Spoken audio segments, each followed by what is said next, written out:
Let's talk about corruption. And it's just absolutely disgusting. What is going on with Hillary and the corruption that is being revealed in Washington is so huge that I doubt that it is possible to emphasize enough the seriousness of this situation. I believe that these revelations will eventually take down the Republic, that means the United States, and replace the current government with one ruled by the generals. And please do not discount this. Remember that John Adams said about what he said about democracies. They always commit suicide. And that is exactly what America is doing. The first one is not just corrupt, but pathetic. Ocasio-Cortez lashes out after pics surface of her hamburger dinner, slams stalkerish restaurant photog, the American Mirror. So, occasional Cortex tells us all that we need to become vegetarian to save the planet while she can eat hamburgers.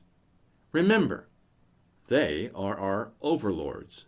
They deserve better treatment than you and me. Now, if you read this next one from Politico, be ready to suffer real nausea, because it's bad.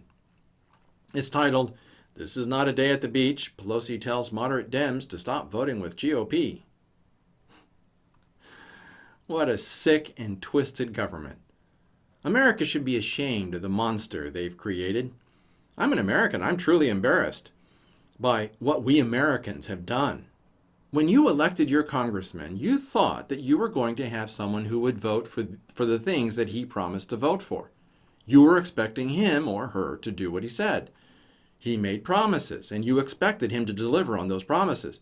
You also expected him to be honest. You know, do the right thing, tell the truth, have integrity. But no. What you really elected is a monster. You elected someone who fights for his party, who votes for his party. Instead of honesty, integrity, fidelity, and honor, we have the most horrifying group of people in America acting like insane little children as they burn everything down. These foul and evil morons are destroying their own country while they claim to serve it. And I'm not just talking about the Democrats. The Republicans are merely somewhat less bad, only a little.